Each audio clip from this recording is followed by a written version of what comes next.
విశ్వంలో ఇంత ఘోరమైన జీవులు ఉంటాయా? విశ్వం ఇంత ఖాళీగా ఉంటుంది. అందులో కొన్ని కాంతి సంవత్సరాలకి ఒక స్టార్ సిస్టమ్ తప్పితే మధ్యలో అంతా ఖాళీలే. ఈ ఖాళీల్లో ఒక జీవి బతకగలుగుతుందా? మీ అందరూ బల్లగుద్ది లేదు అని చెప్తారు. కానీ అలాంటి జీవులు కొన్ని ఉన్నాయి. అవేంటో తెలుసుకోవాలంటే ఈ వీడియో చివరి వరకు చూడండి. నంబర్ 1, స్టార్టింగే సూర్యుళ్ళని కబలించే శక్తులతో మొదలు పెడదాం. మనందరం బతికేది శక్తి కోసమే. ఆ శక్తి లేకపోతే మీరు ఎంత సంపాదించినా వ్యర్థమే. ఎంత శక్తి కావాలంటే అంత ఖర్చు పెట్టాలి అని మీకు తెలుసు. కానీ మన దగ్గర అన్లిమిటెడ్ శక్తిని ప్రొడ్యూస్ చేసే దారి ఉంటే అదే సూర్యుణ్ణి కబలించే డైసన్ స్పియర్ సివిలైజేషన్స్ చేయగలవు.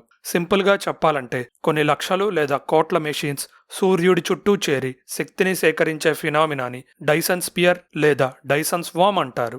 ఈ క్రమంలో అతి చిన్న అంతరిక్ష రాళ్ల నుండి అతిపెద్ద గ్రహాల్ని మొత్తంగా నాశనం చేసి అందులోని పదార్థాల్ని సౌరశక్తి మెషిన్స్గా మార్చక తప్పదు. అప్పుడే సూర్యుణ్ణి మొత్తంగా కవర్ చేసే అన్ని మెషిన్స్ని ఉత్పత్తి చేయగలుగుతాం. అంతా బాగుంది, అందరికీ అంతులేని శక్తి దొరికింది. అక్కడితో సంతృప్తి పడరు. ఆ జీవులు డైసన్ స్పియర్ని హాస్టైల్ అంటే చెడ్డ పనుల కోసం వాడతారు. అవే హాస్టైల్ డైసన్ స్పియర్ జీవులు. ఈ శక్తితో అంతులేని అంతరిక్ష సేనని నిర్మించొచ్చు. గ్రహాల్ని చిటికెలో ఆవిరి చేయొచ్చు. సో వేరే స్టార్ సిస్టమ్స్లోని జీవుల మీదకి దండయాత్రలు చేస్తారు. ఇంకా అడ్వాన్స్డ్గా ఆ సూర్యుణ్ణి ఒక ఇంజన్గా వాడుకొని మొత్తం స్టార్ సిస్టమ్ని కదల్చగలరు. ఇదే స్టెలార్ ఇంజన్ లేదా స్కాడౌ థ్రస్టర్ కాన్సెప్ట్. అయితే తర్వాతి జీవులు శక్తిని కాదు, ఏకంగా రియాలిటీని మింగేసే రాక్షసులు. నంబర్ 2, ప్రతి విశ్వం కొన్ని నియమాల మీద నడుస్తుంది. అవి కొంచెం మారినా చాలు విశ్వం ఇక స్టేబుల్గా ఉండదు. ఉదాహరణకు యాటమ్ని పట్టుకొని ఉంచే వీక్ మరియు స్ట్రాంగ్ న్యూక్లియర్ ఫోర్సెస్లో ఏ చిన్న మార్పు వచ్చినా ఎలక్ట్రాన్స్, ప్రోటాన్స్, న్యూట్రాన్స్ వేరైపోతాయి. అవి లేకపోతే మనం ఉండం కదా. కొన్ని థీరీస్ విశ్వాల మధ్య బతికే జీవుల గురించి మాట్లాడుతున్నాయి. వాటికి శరీరం ఉండదు, సమయం వాటిని ఏం చేయదు. అవే రియాలిటీ పారాసైట్స్. ఎలా అయితే ఒక వైరస్ ఒక సెల్ యొక్క బయటి లేయర్ని అతుక్కొని ఉండగలవో, ఇవి కూడా విశ్వం బయటి పొరకి అతుక్కొని లోపలికి రావడానికి ప్రయత్నిస్తాయి. వాటి చేతులు లోపలికి వస్తే ఫిజిక్స్ని చెడగొట్టి ఇక రియాలిటీనే మార్చేస్తాయి. కానీ ఇది జరిగేటప్పుడు మనకి ఏం తేడా అనిపించదు. స్టార్స్ పుడుతూనే ఉంటాయి, గెలాక్సీస్ కలిసిపోతూనే ఉంటాయి, విశ్వం సాగుతూనే ఉంటుంది. ఎందుకంటే రియాలిటీ పారాసైట్స్ చిన్నగా పని మొదలు పెడతాయి. రియాలిటీ లోపల మనకి కనబడకుండా బతుకుతూ యూనివర్సల్ కాన్స్టెంట్స్ అంటే కాంతి వేగం, week and strong nuclear forces ని మారుస్తుంటాయి. ఇవే వాటికి ఆహారం. ఇక పనంతా అయిపోయిన తర్వాత అవి విశ్వాన్ని వదిలేస్తాయి. చిన్న చిన్నగా ఒక ఇసుక దిబ్బ చెదిరిపోయినట్టుగా. అప్పుడు విశ్వం చెదిరిపోతుంది. మనం కూడా ఇక ఉండం. నంబర్ 3, వాన్ న్యూమన్ ప్రోబ్స్ అనే కాన్సెప్ట్ మొదటి వినగానే ఫ్యూచరిస్టిక్ గా అనిపిస్తుంది. కానీ వాటి వెనకున్న ఆలోచన భయంకరంగా ఉంటుంది. ఊహించండి, చిన్న చిన్న యాంత్రిక బీజాలు పడతాయి. వీటి లక్ష్యం ఒకటే, ఏది దొరికినా తినేసి వాటి నుండి వనరుల్ని ఎక్స్ట్రాక్ట్ చేయడం. వీటి ద్వారా తనలాంటి ఇంకో 100 తయారు చేయడం. ప్రతి కొత్త యాంత్రిక బీజం మళ్ళీ అదే పని చేస్తుంది. Mine, build, replicate. 1 నుండి బిలియన్లకు పెరిగే ఈ జీవులు ఇన్ఫెక్షన్లా వ్యాపిస్తాయి. ఇలా కొన్ని మిలియన్ల సంవత్సరాల్లో మొత్తం గ్యాలక్సీని తినేయగల సామర్థ్యం వీటికి ఉంటుంది. కానీ ప్రమాదం అక్కడ మొదలవుతుంది. ఒక ప్రోబ్ మాల్ ఫంక్షన్ అయిందనుకోండి, దాని కోడ్ కరప్ట్ అయిందనుకోండి, అది జీవం ఉన్న ఏ వస్తువునైనా రా మెటీరియల్గా చూడడం మొదలు పెడుతుంది. పర్వతాలు, సముద్రాలు, నగరాలు అన్నీ దానికోసం అన్నట్టు కార్బన్, హైడ్రోజన్, మెటల్స్ కోసం మాత్రమే చూస్తుంది. ఈ పరిస్థితిని శాస్త్రవేత్తలు గ్రే గూస్ సినారియో అంటారు. అప్పుడు యాంత్రిక జీవ వ్యవస్థ జీవరాశుల్ని అంతం చేసి వాటి స్థానాన్ని తీసుకుంటుంది. ఆ ప్రోబ్స్ అతి చిన్న ధూళి కణాలుగా గాలిలో కూడా తేల్తాయి, నేలపై సైలెంట్గా పాకుతాయి. ప్రతి గ్రామ్ పదార్థం ఇంకో ప్రోబ్ అవుతుంది. కొంతకాలానికి అవి సెల్ఫ్ ఎవాల్వింగ్ వైరస్లా మారి ఎదుర్కోవడం నేర్చుకుంటాయి. వాతావరణ పరిస్థితులకి అనుగుణంగా ఎవాల్వ్ అవుతాయి. ఇదే ఫర్మి పారాడాక్స్ కి ఒక సమాధానం కావచ్చు. బహుశా ప్రతి నాగరికత చివరికి ఈ మెషిన్స్ చేతే తుడిచిపెట్టుకుపోతుందేమో. నంబర్ 4, కానీ ప్రతి రాక్షసుడు ఒక వైరస్లా వ్యాప్తి చెందదు. కొన్ని ఎప్పటినుండో కనబడకుండా దాక్కున్నాయి. అవి సమయం కంటే పాతవి. విశ్వంలో 80% మన కంటికి కనపడని శక్తుల ద్వారా తయారయ్యి ఉంది. అందులో ఎక్కువగా ఉండేది డార్క్ ఎనర్జీ అయితే మిగిలింది డార్క్ మ్యాటర్. ఈ డార్క్ మ్యాటర్ మీద బతికే అదృశ్య జీవులు ఉంటే వాటిని డార్క్ మ్యాటర్ ఎంటిటీస్ అందాం. అవి కాంతిని పుట్టించలేవు, అలానే రిఫ్లెక్ట్ చేయలేవు.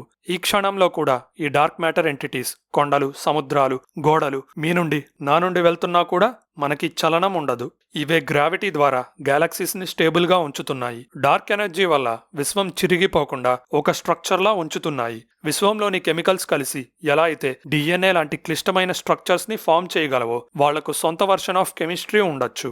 మనల్ని యాటమ్స్ ఎలా నిర్మించాయో అలానే వాళ్ళు కూడా క్లిష్టమైన ఆకారాలు, సెల్ఫ్ రెప్లికేటింగ్ అంటే సొంతగా వృద్ధి చేసుకోగల సిస్టమ్స్ నిర్మించుంటారు.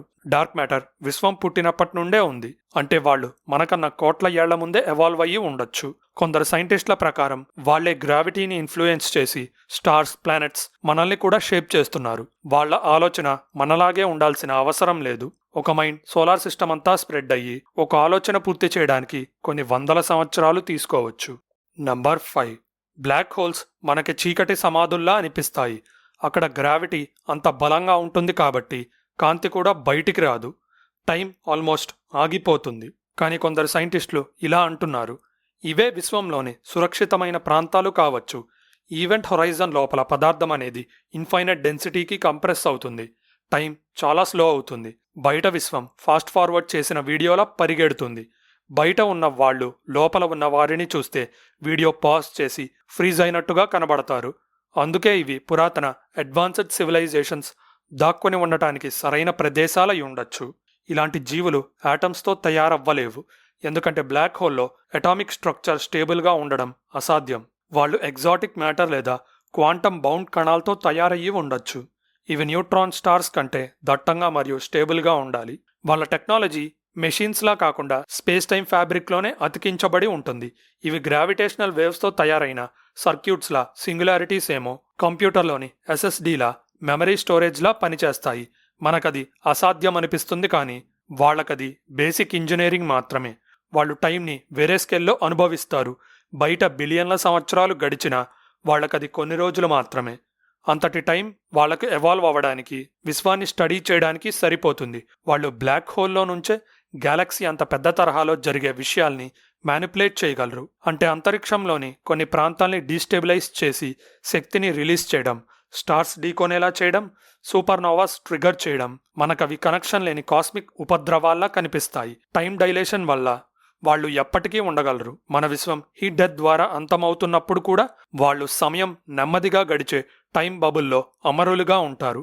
చివరికి స్టార్స్ అన్నీ ఆరిపోయినా వాళ్ళు మాత్రం చివరి మైండ్స్ ఆఫ్ ది యూనివర్స్గా మిగిలి ఉంటారు.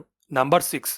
ఎప్పుడో చాలా దూరమైన గతంలో ఒక పాన్ గ్యాలాక్టిక్ సివిలైజేషన్ అంటే గ్యాలక్సీస్ మధ్య ట్రావెల్ చేయగలిగిన నాగరికత భౌతిక పరిమితులన్నింటినీ దాటి ఉండొచ్చు. వాళ్ళు స్టార్ సిస్టమ్స్ అంతటా వ్యాపించి ప్లానెట్స్ని ప్రాసెసర్స్, లైట్ బీమ్స్ని కమ్యూనికేషన్ ఛానల్స్గా మార్చి గ్యాలక్సీస్ని ఇంటర్ కనెక్టెడ్ బ్రెయిన్లా మార్చేశారు.